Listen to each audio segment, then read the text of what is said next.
저는 하나님이 참 좋습니다.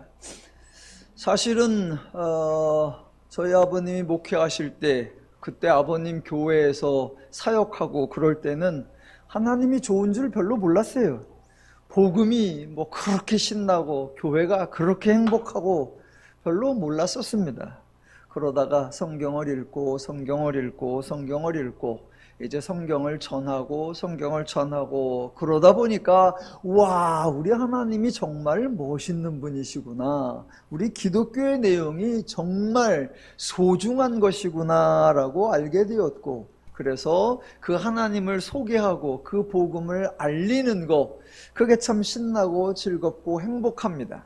그래서 우리 주변에 그 하나님이 잘 알려지고 복음이 잘 설명되어지기를 저는 간절히 소망하는데, 가끔은 그러지 않은 것 같아서 안타깝습니다.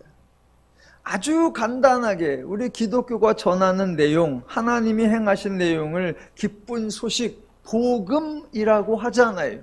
그러니까 사람들에게 기쁜 소식을 들려주고, 사람들이 듣고 나서는 이야, 그거 기쁜 소식이구나 라고 반가워해야 되고, 그것을 얼른 받아들여야 할 것입니다. 그런데 우리가 복음을 전해봐서 알지만 사람들이 썩 반가워하지 않고 사람들이 쉽게 받아들이지도 않습니다. 왜 그럴까요?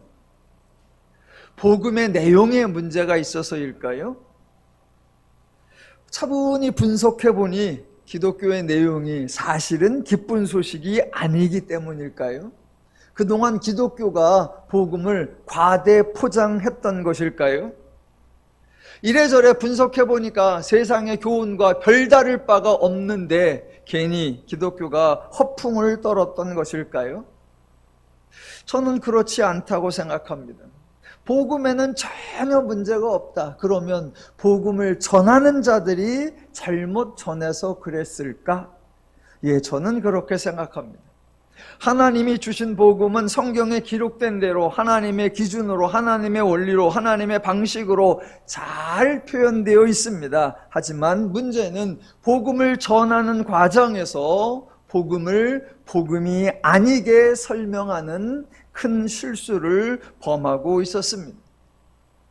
복음을 더 잘 전달하겠다는 욕심이, 더 쉽게 설명하겠다는 욕심이, 더 많은 사람에게 더 빨리 전달하겠다는 욕심이, 저들이 잘 이해하도록 저들의 기준에 맞추어 설명하겠다는 욕심이 결국은 복음을 변질시키는 치명적 실수를 범했습니다.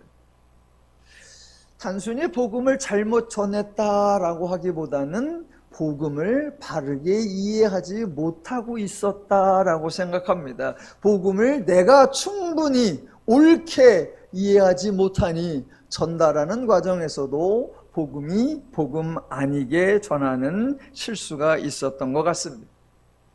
예, 복음은 정말 좋은 것이고 복음과 관련된 사역은 모두 하나님이 행하신 것이니까 성도의 신앙생활, 성도의 믿음생활, 성도의 교회생활은 즐겁고 신나고 자유롭고 평안하고 행복해야 됩니다.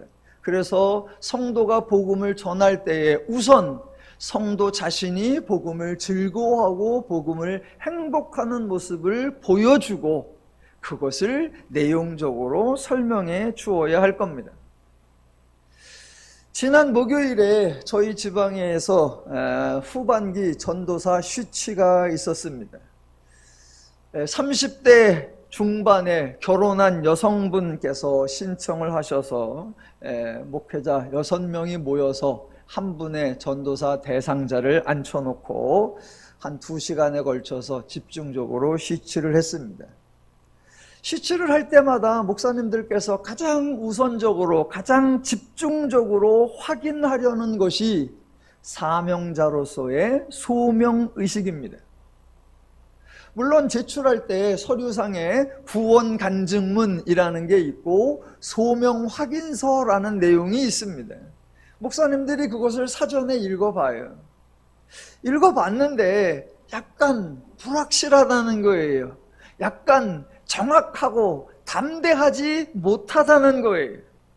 그래서 목사님들 하시는 말씀이 앞으로 사역을 하려면, 더 나아가 목사가 되어서 목회를 하면 너무나 힘든 일이 많아서 목회를 그만두고 싶을 때가 많은데, 지금 목회자로서의 소명이 확실해야 어려운 시절에 흔들리지 않고 목회를 할 수 있는데, 지금 써낸 간증문이나 확인서에는 그게 좀 불확실해 보인다, 그래서 염려가 된다라고 지적을 하십니다. 예, 반드시 확인해야 할 중요한 요소라고 저도 동의하면서도 사실은 조금 그런 이야기를 하실 때마다 제가 안타까워합니다. 목사님들이 공통적으로 하시는 말씀, 사역은 힘들다. 사역자가 되는 것은 고난의 길을 가는 것이다. 목회는 온갖 시련과 역경을 헤쳐나가는 것이다 라고 생각하고 그렇게 말하는 것, 저는 그게 좀 불만입니다. 그래서 그날 그 모임에서도 저는 좀 접근을 다르게 했습니다. 요즘 전도사가 되는 거, 목사가 되는 거, 사역자가 되는 거 블루오션이 아니죠. 레드오션, 더 심하게 말하면 데드오션입니다. 전혀 유망 직종이 아닙니다.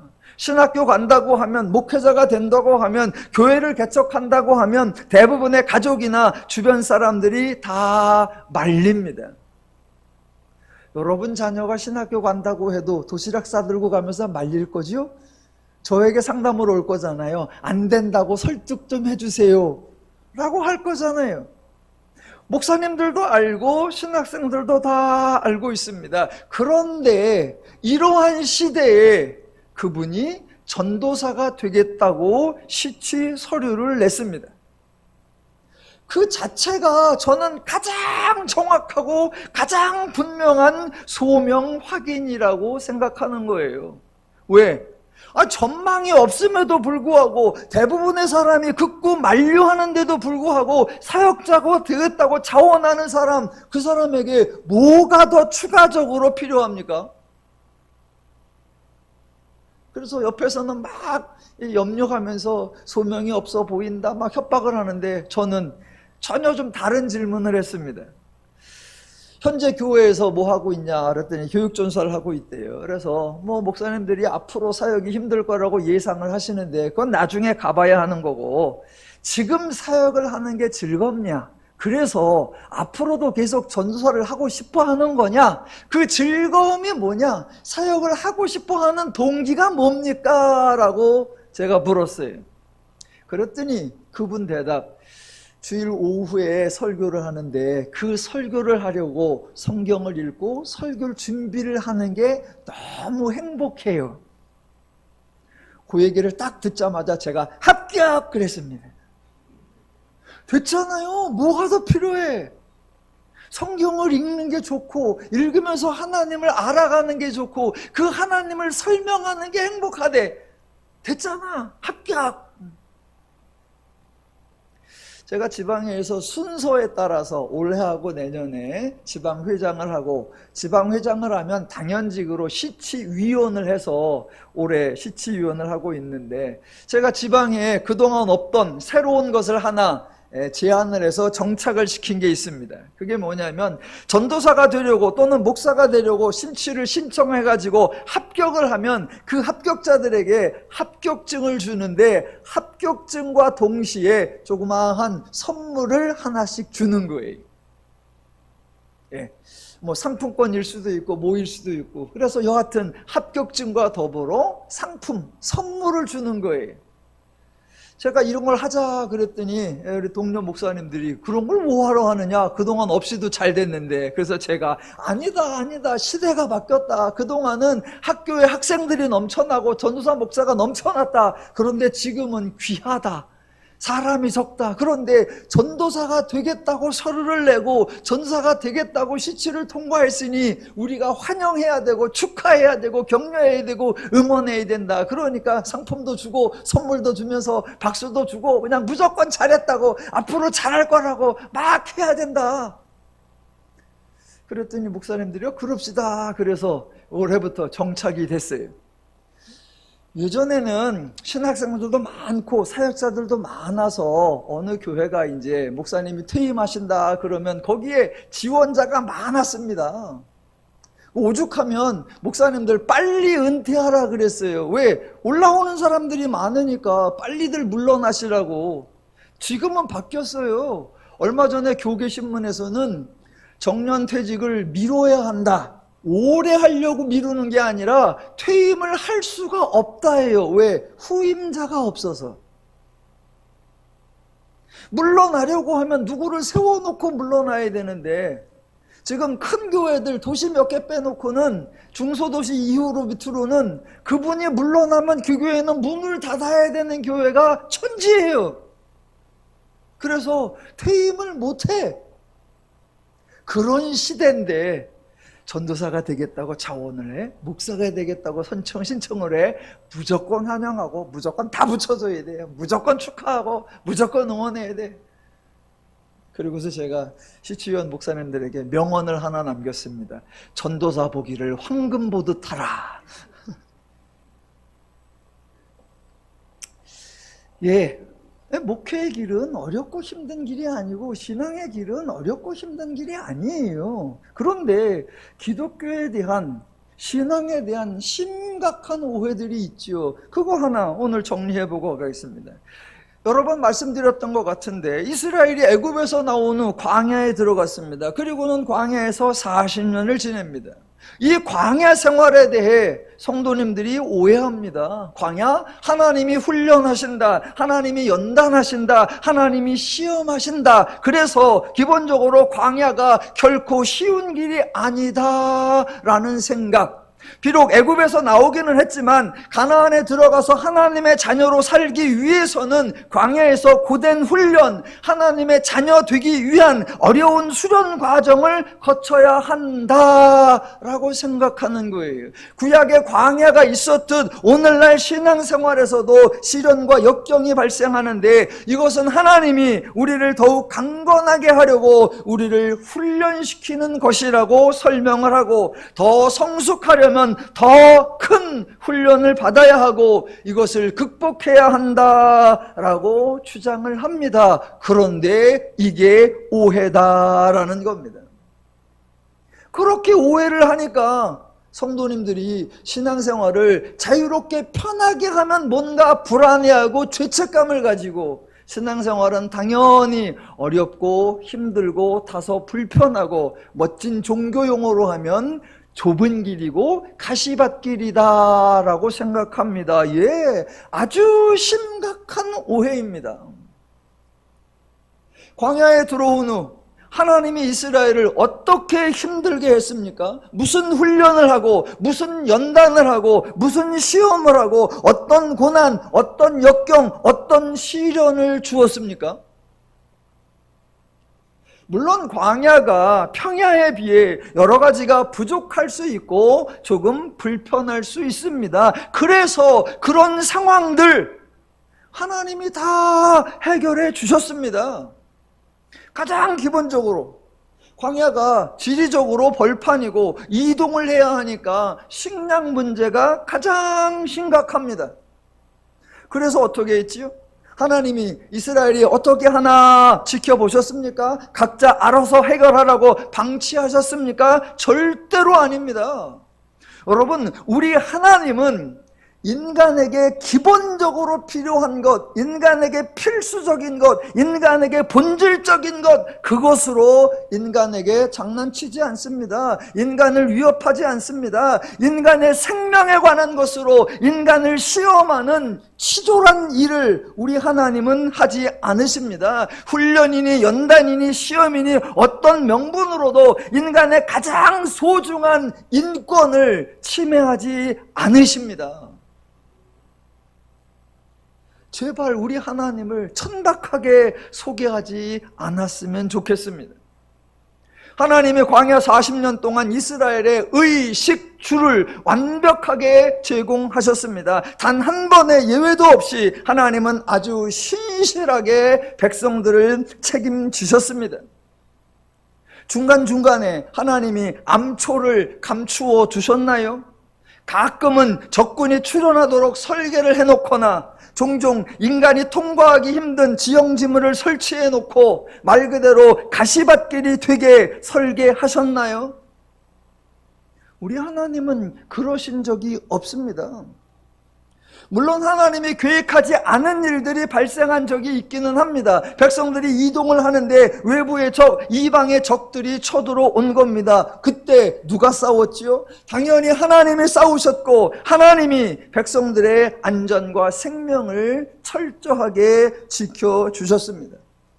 그러니까 하나님은 40년 동안 백성들을 시험하신 것이 아닙니다. 도리어 하나님이 백성들에게 40년 동안 시험을 받으신 겁니다. 하나님이 자원하여 백성들의 점검을 받으신 거예요. 내가 이렇게 하면, 내가 이 정도 하면 너희의 하나님이 될 수 있겠니? 내가 너희를 향하여 이런 자세, 이런 태도, 이런 역할, 이런 책임을 진다면 너희가 나를 신뢰할 수 있겠니?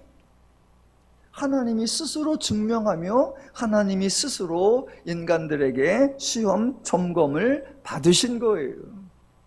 하나님이 시험하신다? 아니요. 연단하신다? 아니요. 훈련하신다? 아니요. 자, 그럼 질문. 백성들은 광야 40년 생활을 아주 몸과 마음이 편하게 지냈습니까? 아니면 두려움과 불안과 염려와 불평 가운데 지냈습니까? 정답은 후자입니다. 그러면 진짜 질문. 아니, 이스라엘은 왜 광야에서 두려움과 불안과 불평 가운데 지냈습니까? 1번, 하나님이 광야를 아주 어려운 훈련 코스로 만들어 놨기 때문에. 2번, 이스라엘이 하나님에 대하여 무지하고 오해했기 때문에. 예, 정답은 2번입니다. 그런데 많은 설교자들이 광야를 왜곡하고 백성들을 광야로 인도한 하나님을 왜곡합니다. 또한 많은 성도님들도 광야를 시험과 연단의 과정이라고 받아들이고 그래서 신앙생활에서 고난과 역경은 필수라고 오해를 합니다. 그래서 많은 목사님들이 목회는 어렵다고, 목회는 힘들다고, 목회는 좁은 길이라고, 목회는 외로운 길이라고 쇠뇌하고 있습니다. 모두 복음에 대한 오해입니다. 만약 하나님이 어느 날 저에게 나타나서 야, 곽 목사야, 성경에 나타나는 어느 시기로 너로 한번 데려가 줄게. 너 어디 가서 살고 싶니? 그러면 저는 무조건 광야예요. 광야가 얼마나 좋아요. 먹고 자고 편하고 하나님이 다 공급해, 하나님이 다 책임져. 내가 따로 애쓸 일이, 내가 따로 힘쓸 일이, 내가 따로 걱정할 일이 없어.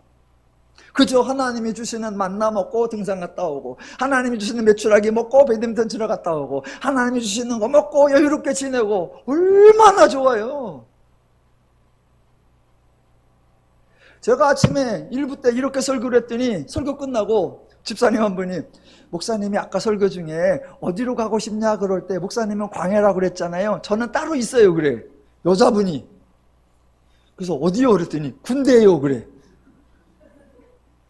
몰라도 한참을 모르는 거예요. 그래서 한 말이, 군대도 의식주 다 책임져 주잖아요. 그래서 제가 그랬습니다. 군대는 고참이 고약해. 광야가 좋은 거는 고참이 하나님이야. 그래서 하나님이 갈구지는 않고 배려하고 이해하고 수고하고 섬겨주니까 광야지. 군대? 남자한테 물어봐 군대 가겠다는 사람이 하나도 없어요. 광야라는 장소가 문제가 아니라 그 광야를 인도하시는 분이 하나님이냐라는 거예요. 그 하나님을 알면 그곳이 광야이든 그것이 시베리아이든 하나님이 공급하고 하나님이 책임지고 하나님이 인도할 거기 때문에 염려할 게 없다라는 겁니다. 지난주에 어느 목사님 가정이 저희 교회를 방문해서 함께 예배를 드렸습니다. 그리고 한 달 전에, 지난주에 오신 분은 대전시 서구 관저동에 계시는 목사님 가정이 오셨고, 한 달 전쯤에는 경기도 수원에 계시는 목사님 가정이 오셔서 예배를 드렸었고, 그거보다 또 한 달 전쯤에는 서울에 있는 목사님 가정이 오셔서 저희 교회에서 함께 예배 드렸습니다. 모두 예전에 저와 함께 사역을 하기도 했었고 저희 교회 성경에 초점해서 함께 공부를 하기도 했던 그런 분들입니다. 주일날 자기 교회를 빼놓고 여기 와서 예배를 드린다라는 건 그 교회가 크지 않다는 거고 그 교회가 바쁘지 않다는 거예요. 다른 말로 하면 교회가 작고 교회가 힘들다라고 하는 겁니다. 그러니까 주일을 빠지고 교회를 하루 문 닫고 여기 와도 된다라는 얘기니까. 그런데 여기 이렇게 오세요. 오시면서 늘 좋아하세요. 기뻐하세요. 교회 환경이 작고 열악하고 그 목회 환경이 매우 좀 불편해요. 그런데 와서 함께 할 때마다 너무 힘듭니다. 어떻게 돼서 올지, 앞으로 장차 어떻게 될지 난감합니다. 그렇게 안 해요. 모두 즐거워해요. 목회가 수월하다, 목회가 형통하다, 목회가 평탄하다가 아니라 그 상황이 어찌하든지 이 목회의 길에 들어서고 하나님의 사역을, 하나님의 말씀을 전하는 것이 즐겁고 신나고 행복하다라는 것에 공감하는 거예요. 저는 참 감사해요. 지난주에는 주중에 또 화요일날 저 보령 쪽에 목회하는 후배 목회자 부부가 있어요. 원래 침례교회에서 제 후배로 있었는데 이제 나중에 시골 교회로 가면서 장로교로 바꿔가지고 시골에서 지금 목회를 해요. 한 7, 8년 됐어요. 거기 가면서 저한테 계속 목사님 한번 오세요. 저희 시골 교회지만 한번 오세요. 목사님 한번 꼭 오세요. 올해는 꼭 오세요. 알았다 그래놓고 한 7, 8년째 안 갔어요. 근데 올해는 꼭 오라고 그래가지고 시간을 내서 갔습니다. 가면서 아이고 시골 교회니까 참 애쓰겠구나. 그리고 시골에 가다 보면 좀 이렇게 좀 오래된 건물 그런 거 있으면 그 교회 걷거니라고 생각을 했어요. 거의 내비가 다 왔다 그러지 이렇게 보는데 큰 교회가 세게 하나 있어요. 그래서 저건 아니겠지? 그랬더니 내비가 거기 오니까 다 왔대. 오메 가보니까 일단 교회가 땅이 이제 전임 목사님이 그렇게 해놓고 은퇴를 하신 건데 땅이 1000평도 넘어. 이만큼 넓어서 울타리가 뭐 저기가 있고 또 교회가 옛날 건물이라고 있는데 한 3층짜리인데 옛날 건물인데 아주 쓸만해. 그 옆에 새로 져놨는데 최신식으로 멋있게 져놨어. 교회 내부에 엘리베이터도 다 있고 우와 교회 차량이 7대나 있고 이씨 시골 교회라며. 저 혼자 아유 시골에서 외롭게 시골에서 애쓰는구나 라고 했는데 가보는 순간에 그렇게 외적으로도 풍부하고 또 대화를 해보니까 목회를 아주 즐거워하고 아주 행복해하고 대화하는 내내 참 즐거웠어요. 그래서 이제 헤어지려고 하니까 그 친구가 목사님 어떠세요? 그러길래 제가 솔직하게 얘기했어요. 어떠세요? 그러길래 솔직하게 약 오르다. 약 오른다. 그런데 좋다. 근데 좋다. 진짜 좀 약 오르더라고. 내가 시골교회라 위로를 하러 가야겠구나라고 생각하니까 위로가 아니라 내가 위로를 받았어야 돼. 그래서 좀 부족하지 않게 여유롭게 하고 있는 것도 좋고 목회하는 이야기가 참 행복해서 약 오르는데 참 좋다. 처음에 가서 한 30분은 표정 관리하느라고 애를 썼어요. 좀 심정 아시겠죠? 약이 오르는. 내가 생각하기에는 내가 선배고 나한테 배운 사람이고 지금도 설교를 내가 더 잘하는 것 같은데 약간 약 올랐어요. 근데 아주 기뻐하고 아주 즐거워했어요. 저희 교회를 방문하는 타 목사님들이나 제가 방문했던 그 목사님이나 함께 만나면 참 대화가 목회는 신난 것 같아요. 복음은 즐거운 것 같아요. 사람들에게 하나님을 소개하는 게 참 좋아요. 기독교 신앙의 본질이 그거예요. 하나님 자체가 우리를 위해 일해 주시는 좋으신 분이고 그 하나님이 만들어 놓으신 복음이 기쁜 소식이에요. 우리 더누림교회 성도 여러분들께서도 복음을 바로 알아서 즐겁고 신나는 신앙생활, 행복하고 평안한 교회 생활을 누려가시기를 주님의 이름으로 축원합니다. 하나님의 일하시는 원리가 죄인들의 사고방식하고는 많이 다르지요. 그래서 어색하고 때로는 이상해 보이기도 합니다. 그게 히브리서 2장 8절 이하에 나왔던 거예요. 한번 보세요. 8절. 만물을 그 발 아래에 복종하게 하셨느니라 라고 했습니다. 그렇다면 일반적인 생각이라면 만물 위에서 통치를 잘 하면 될 겁니다. 권세가 있고 능력이 있고 지혜가 있으면 그것을 활용하는 게 중요하지요. 권세나 능력과 지혜가 있는데 그것을 남용하면 문제가 되지요. 동시에 권세나 능력이나 지혜가 있음에도 불구하고 활용하지 못하면 그거는 미련한 겁니다. 없는데 있는 것처럼 행동하면 허세이고 있는데 없는 것처럼 행동하면 어리석은 거죠. 그래서 많은 사람들이 하나님의 원리에 대해 궁금해하는 거예요.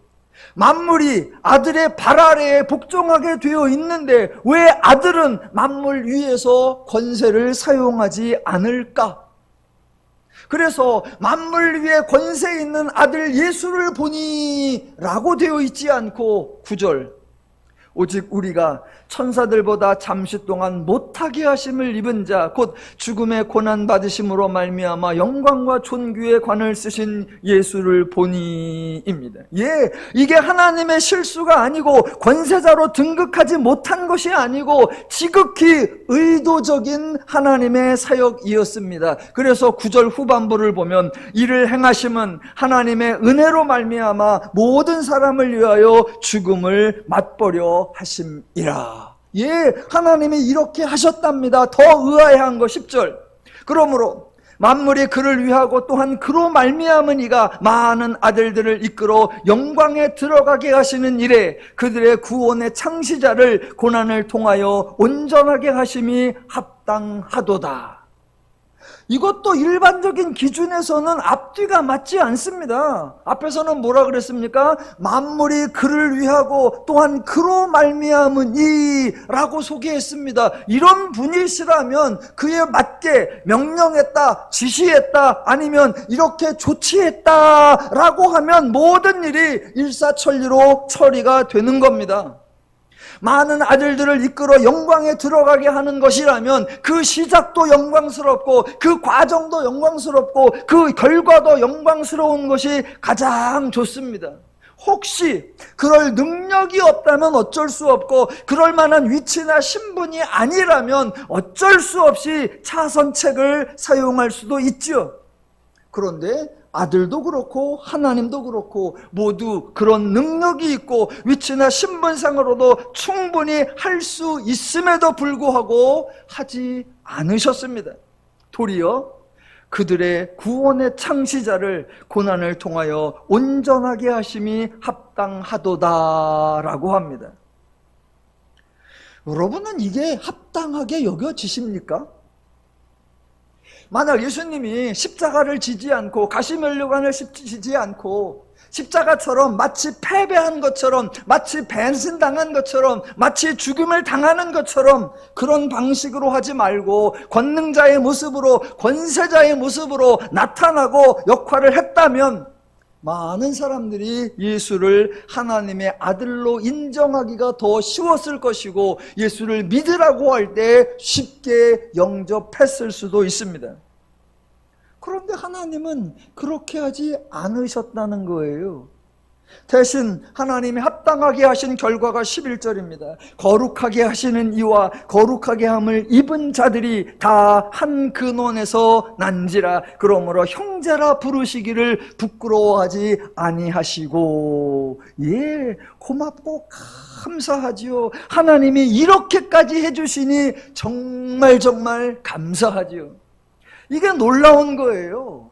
여러분, 사람들 중에 교만을 떨기도 하고 잘난 척을 하기도 하는 사람이 있죠. 마치 자기가 최고인 척 의시되는 사람이 있기도 합니다.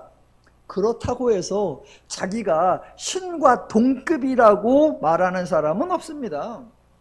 물론 고대 황제로부터 오늘날 교주에 이르기까지 마치 자기가 신이라도 된 양 한껏 높아지고 위세를 부리는 인간들이 있기는 하지만 당사자도 백성도 신도도 그가 신이 아니라는 것은 모두 알고 있습니다. 그런데 정반대로 완전히 예상 밖으로 하나님은 본인은 낮아지시고 인간은 끌어올리셔서 한 근원에서 난 것처럼 되게 하고 형제라 부르시기를 부끄러워하지 아니하신다. 우리 하나님의 인간 사랑이, 우리 하나님의 인간 존중이 이 정도다라는 겁니다. 저는 그래서 하나님이 오해받는 거, 기독교가 왜곡되는 게 정말 속이 상해요. 아까 광야에 대한 오해를 하나 풀어드렸고, 또 하나 신앙생활에 오해받는 것 중에 하나가 하나님을 예배하는 거, 하나님을 경배하는 거, 하나님께 영광과 존귀를 돌리는 거, 하나님을 찬양하는 거, 그것이 신앙의 본질이다 라고 생각하는 거, 그게 오해예요. 저희 교단이 기독교 한국 침례회라고 하는데, 교단에서 교단 소식을 전해주는 침례 신문이라는 주간지가 있습니다. 거기에 매주 금요일마다 저희 교회도 오는데, 그러면 저희 교단의 출판사에서 출판한 책들에 대한 소개가 나와요. 2주 전에 책 소개를 보니까 제가 아는 선배 목사님이 책을 여러 권 쓰셨는데 또 한 권을 내셨어요. 그래놓고 거기에 타이틀이 이렇게 써 있습니다. 구원은 수단이고 예배가 본질이다.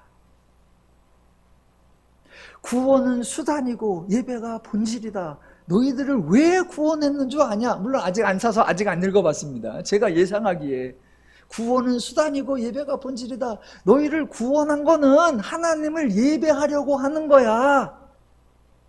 그러니까 구원은 수단이고 예배가 본질이다. 제가 안 사보려고 합니다. 제가 안 읽어보려고 해. 너무나 기독교에서 당연한 것처럼 생각하는데, 기독교에 대한 심각한 오해, 하나님에 대한 가장 대표적 오해입니다. 왜냐하면 하나님이 처음부터 지금까지 우상과 다르다고 강조하는 것, 하나님이 우상과 차별화를 두신 것, 하나님이 거룩하다고 선포하신 내용이 뭐냐 하면, 하나님이 인간 위에 군림하지 않는 것, 인간을 하나님 아래에 낮아지게 하지 않는 것, 하나님과 인간의 관계가 상명하복이 되지 않게 하는 것, 인간이 하나님 때문에 또는 하나님을 위하여 희생하지 않게 하는 것이기 때문입니다. 그래서 우리 하나님을 거룩하신 하나님이라고, 그래서 우리 하나님을 인격적이신 분이라고 강조하는 겁니다. 하나님이 누구시냐? 제가 성경을 이해하는, 제가 우리 하나님을 이해하는 가장 기본적 출발점이 어디냐면, 하나님은 이미 하나님이시다예요. 하나님은 이미 하나님이세요. 그래서 그 하나님이 누군가에 의해서 확인되는 게 아니고, 무엇에 의해서나 어떤 것에 의해서 하나님이 더 나아지는 게 아닙니다. 하나님에게는 필요한 것이 없어요. 왜? 하나님은 이미 하나님이니까. 그래서 사도행전에서 제가 좋아하는 구절, 스데반이 사도행전 7장 48절에서 이렇게 선포하죠. 지극히 높으신 이는 손으로 지은 곳에 계시지 아니하나니. 바울도 아주 멋지게 선포합니다. 사도행전 17장 24절, 우주와 그 가운데 있는 만물을 지으신 하나님께서는 천지의 주제시니 손으로 지은 전에 계시지 아니하시고, 또 무엇이 부족한 것처럼 사람의 손으로 섬김을 받으시는 것이 아니니, 이는 만민에게 생명과 호흡과 만물을 친히 주시는 이심이라. 우리 하나님은 인간에게서 받으시는 분이 아니라 인간에게 주시는 분이에요. 그래서 성경에 맨 처음에 뭐가 나옵니까? 하나님이 천지 만물을 창조하시는 이야기. 하나님은 하나님이세요. 그래서 하나님으로부터 모든 것이 나오고, 하나님이 무엇이든 다 주시는 거예요. 단순히 하늘과 땅만이 아니고 식물과 동물만이 아니라 모든 것이 하나님으로부터 나옵니다. 영광도 하나님으로부터 나오고, 존귀도 하나님으로부터 나오고, 인격도 하나님으로부터 나오고, 사랑도 하나님께로부터 나오는 겁니다. 그렇게 하나님께로부터 모든 것이 나와서 누구에게 주어지는 겁니까? 모든 인간에게 제공되는 거예요.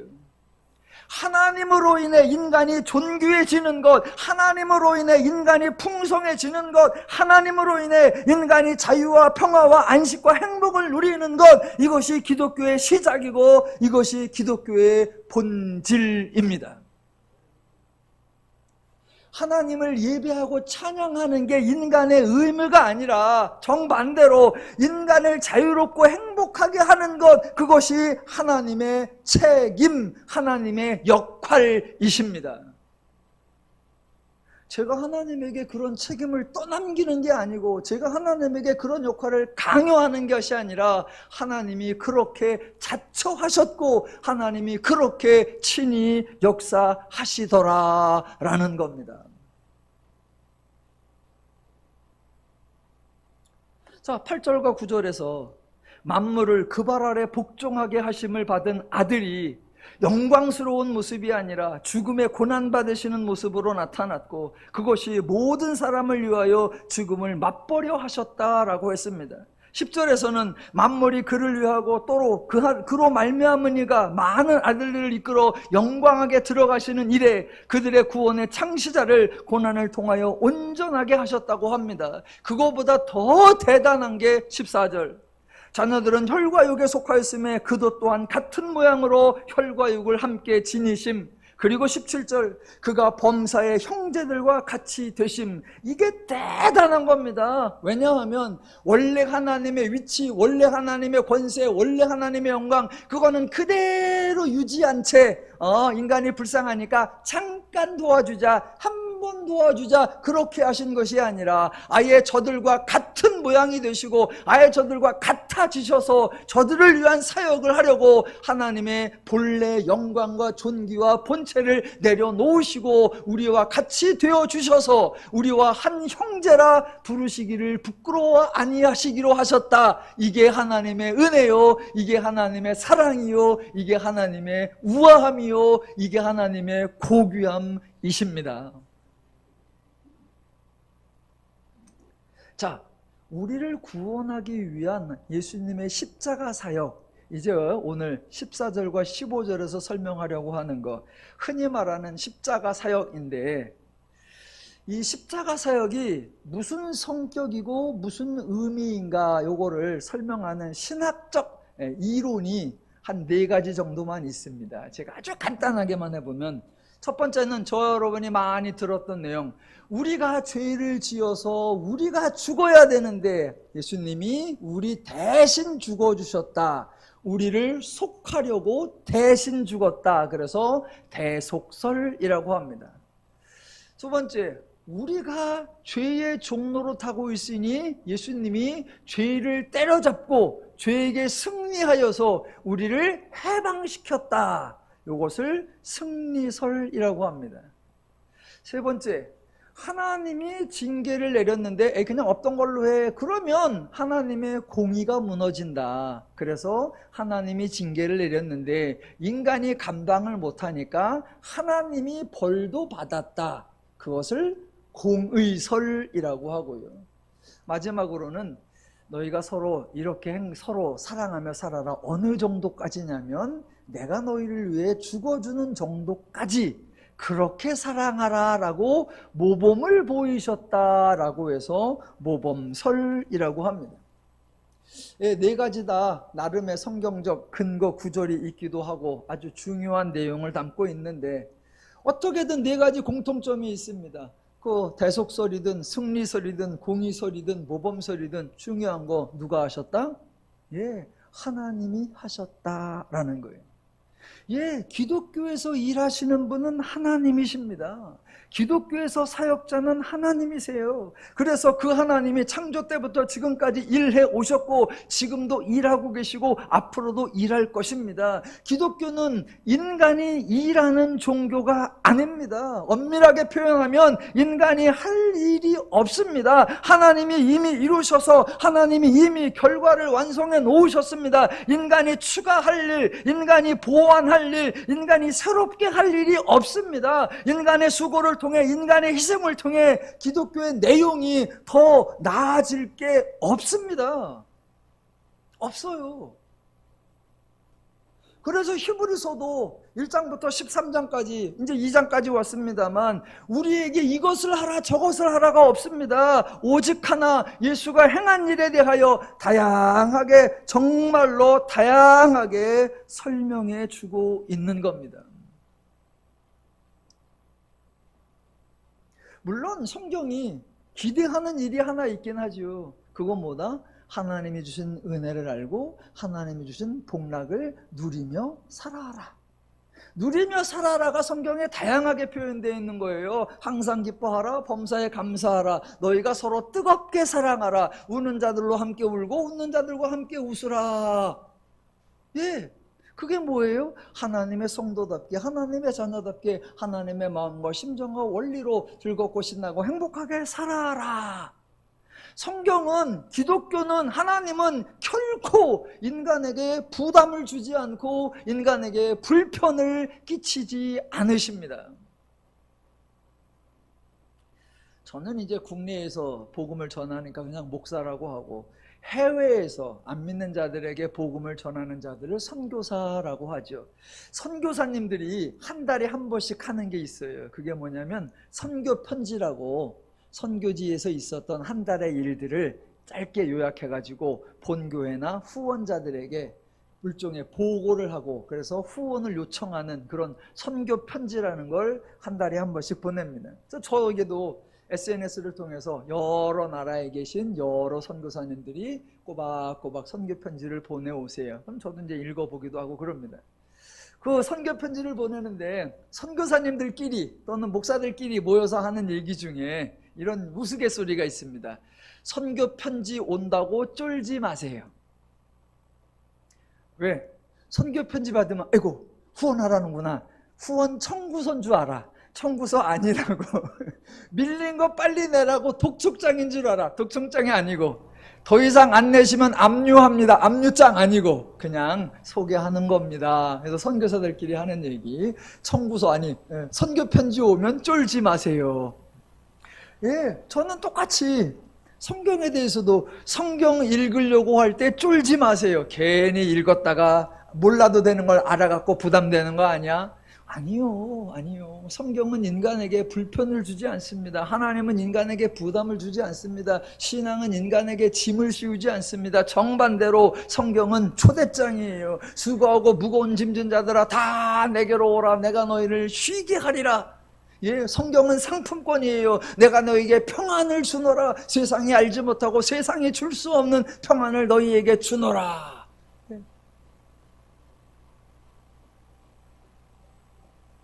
그래서 성경은 하나님이 행하신 일을 선포하고 하나님이 완성하신 복음을 선포하고 그 복음을 알고 그 복음을 누리기를 저와 여러분에게 기대하는 거예요. 자, 성도가 누려야 하는 그 구원을 이루기 위해 예수님이 행하신 사역, 히브리서 2장 14절에서는 이렇게 소개합니다. 자녀들은 혈과 육에 속하였음에 그도 또한 같은 모양으로 혈과 육을 함께 지니심은 죽음을 통하여 죽음의 세력을 잡은 자 곧 마귀를 멸하시며. 예, 요게 아까 십자가에 대해 소개시켰던 네 가지 이론 중에 승리설에 해당하는 거고 제가 아주 좋아하는 구절입니다. 예, 하나님이 인간을 창조하셨고 하나님과 인간이 서로 사랑의 교제, 인격적 교제를 나누는 관계가 되었습니다. 이 관계는 법이나 규정으로 유지되는 관계가 아니죠. 하나님이 인간에게 지시 명령한 것이 없고 혹시 불법을 행하여 심판이나 징계나 형벌을 내린다고 엄벌을 내리신 적도 없습니다. 인간이 하나님을 버렸고 그 결과 하나님과의 관계가 단절되었고 대신 인간이 사단에게 사로잡혀 죄의 종, 죄인이 되어버렸지요. 이때부터 인간의 죄 또는 사단의 지배를 받고 죄를 따라 행동하고 죄의 결과를 당하며 살게 되었습니다.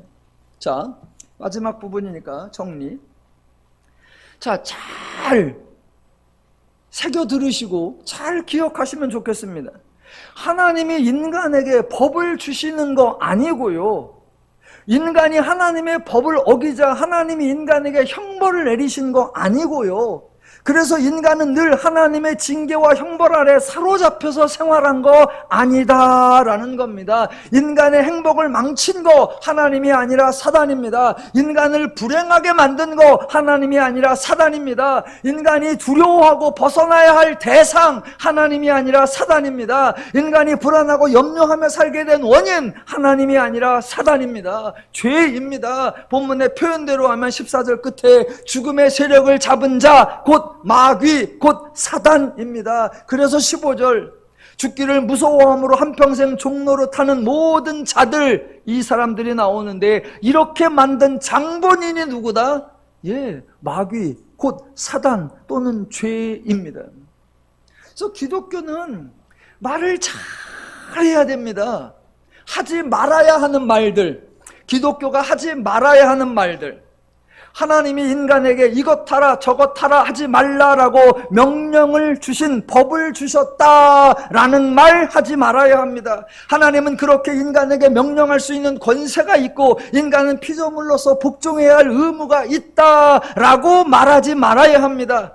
인간이 하나님의 법을 어겨서 하나님이 심판하여 죽음이라는 형벌을 내렸다라고 말하지 말아야 합니다. 인간이 하나님께 용서를 빌고 회개하여 사죄를 받아야 한다라고 말하지 말아야 합니다. 왜요? 성경은 그렇게 말하지 않기 때문입니다.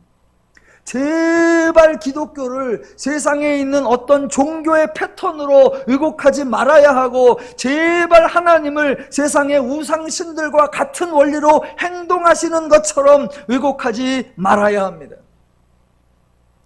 바르게 알아야 하는 내용, 인간을 불행하게 하는 모든 원인 전적으로 죄, 곧 사단입니다. 인간은 사단에게 당하여 죄인이 되었고 죄인으로서 사단의 종으로서 사단의 뜻을 충실하게 따르며 살았는데 그 결과 죄의 종노릇 이었고 죄의 결과를 당하는 불행한 삶이었습니다. 인간이 치를 떨어야 하는 대상이 죄이고 인간이 경멸해야 하는 대상도 사단이고 인간이 온갖 비난과 저주를 퍼부어야 할 대상, 그것도 사단입니다. 그런데 세상 사람들은 당연하고 심지어는 기독교인조차도 하나님을 많이 오해했죠. 그래서 사단이나 죄에 대해서는 별로 언급하지 않고 모든 것을 마치 하나님의 책임인 것처럼, 하나님이 원인인 것처럼 몰아갔지요. 그래서 여러분이 아마 이런 질문을 들어봤을 거예요. 혹시 복음을 전하거나 혹시 예수를 설명하면 상대방이 듣다가 잠깐만 그러면서 하는 질문, 아니 애초에 하나님이 법을 주지 않았으면 이런 일이 안 생겼을 거 아니야. 이런 질문 들어보신 적이 있다 없다? 있으실 거예요. 하나님이 법을 줬어. 그리고 이거 먹지 말라 그랬어. 그런데 하와가 그걸 먹었어. 먹어갖고 하나님이 징계해가지고 그들을 죽였고 두루두루 화영검으로 지키고, 그래서 우리가 지금 지옥에 있는 거야. 그랬는데 예수님이 우리를 위해 십자가 지셨어. 그러니까 넌 예수를 믿어. 아니 왜 그렇게 복잡하게 해? 처음에 그런 법을 주지 말았으면 이런 문제가 안 생겼잖아. 그런 질문을 하는 거 보니까 너는 지옥이야. 아니요. 우리 설명의 출발점이 잘못된 거예요. 또 다른 질문 맨날 들어보는 것, 예수 안 믿는 착한 사람과 예수 믿는 나쁜 놈 중에 누가 구원을 받아? 이런 질문 자체가 나오는 게 기독교가 설명을 잘못한 거예요. 하나님은 착하게 살았나 악하게 살았나, 부자냐 가난냐, 공부를 많이 했냐 안 했냐, 그런 거 하나도 따지지 않아. 하나님은 예수 믿냐 안 믿냐 그것만 따지셔. 예수 믿으면 구원, 예수 안 믿으면 지옥. 그러니까 나오는 질문이 예수 안 믿는 착하신 분과 예수 믿는 나쁜 놈하고 그래도 누가 구원 받아? 왜? 기독교 자체가 출발을 잘못한 거고 소개를 잘못한 거예요. 인간을 불행하게 만든 거 누구다? 죄예요. 죄. 그런데 죄인이 죄의 종이 되어서 죄만 알기에 하나님에 대하여 무지하니까 하나님에게 모든 걸 뒤집어 씌우죠. 인간이 자기가 죄인인 줄도 모르고 그 죄에서 벗어날 생각도 안 하고 사단을 이길 생각도 안 하고 사단을 이겨볼 시도도 해본 적이 없죠. 왜? 몰라서, 왜? 할 수 없어서. 그러면 누가 해야 돼요? 아는 자가 해야 되고 할 수 있는 자가 해야 되죠. 아는 자가 누구다? 하나님. 할 수 있는 자가 누구다? 하나님. 그래서 누가 해야 되느냐? 하나님. 그래서 누가 했다? 하나님. 예, 이로써 기독교가 되는 거예요. 자, 15절 정리하겠습니다. 죽기를 무서워함으로 한평생 매여 종노릇하는 모든 자들을 놓아주려 하심이니입니다. 자, 모든 자들이 한평생 매여 있다고 하는데 누구에게 매여 있습니까? 하나님입니까? 사단입니까? 당연히 사단이죠. 모든 자들이 한평생 매여 종노릇하는데 누구의 종노릇을 했습니까? 하나님입니까? 사단입니까? 당연히 사단이죠. 하나님의 아들 예수 그리스도를 통해 모든 자들을 놓아주려 하신다라고 하는데 누구로부터 놓아주신다는 겁니까? 하나님입니까? 사단입니까? 당연히 사단이죠. 예, 사단이 우리를 매였고 사단이 우리를 종노릇했고 사단이 우리를 불행하게 했는데 죄인이 그걸 모르고 있으니 하나님이 그 아들을 통하여 우리를 마귀를 멸하고 우리를 놓아주게 하려 하신다라는 거예요. 누구로부터? 사단으로부터. 그 사단을 본문은 뭐라고 표현했다? 마귀. 이게 우리나라 단어의 뉘앙스가 선입견이 있잖아요. 이제 죄, 마귀, 귀신, 사단 다 같은 건데 우리는 죄 그러면 사단이라는 존재를 생각하지 않고 내가 뭘 잘못했나? 내가 뭘 실수했나? 내가 뭘 하나를 빠뜨렸나? 어떤 행동 하나하나를 따집니다. 또 귀신 그러면 우리나라 귀신 그러면 늘 처녀 귀신, 몽달 귀신이야. 그러니까 귀신이면 뭔가 희한한 걸 생각해. 아니요. 죄 그래도 사단을 떠올리셔야 되고 마귀 그래도 사단을 떠올리셔야 되고 귀신 그래도 사단을 떠올리셔야 되고 사단 그래도 사단을 떠올리셔야 합니다. 예, 인간을 불행하게 만든 원인도 사단이고 인간을 억울하고 염려하고 두렵게 살아가게 만드는 장본인 예, 그것도 사단입니다. 그래서 그 사단을 멸하시고 그 사단에게부터 우리를 놓아주려고 하는 하나님의 계획, 그게 아들을 통하여 행하신 사역. 그 사역을 다시 한번 설명하면 14절 죽음을 통하여 죽음의 세력을 잡은 자 곧 마귀를 멸하시고 또 죽기를 무서워함으로 한평생 매여 종노릇하는 모든 자들을 놓아주려 하심이니. 이걸 다른 표현으로 하면 17절 중간에 나오는 대로 이는 하나님의 일에 자비하고 신실한 대제사장이 되어 백성의 죄를 속량하려 하심이라. 이것을 또 다른 표현으로 하면 10절 만물이 그를 위하고 또한 그로 말미암으니가 많은 아들들을 이끌어 영광에 들어가게 하시는 일. 하나님이 이 사역을 행하셨고 하나님이 이 사역을 완성하셨습니다. 그러면 저와 여러분이 해야 할 일이 뭡니까? 딱 하나. 사단의 매임에서 노임받았고 사단의 종노릇에서 벗어났으니 이제 하나님의 품 안에 거하게 되었으니 하나님 나라에서 하나님의 은혜와 하나님의 복락을 맛보며 즐겁고 신나고 행복하게 사는 겁니다. 더누림의 모든 성도님들께서 하나님으로 인하여 항상 기뻐하고 범사에 감사하는 삶을 풍성히 누려가시기를 주님의 이름으로 축원합니다. 기도하겠습니다.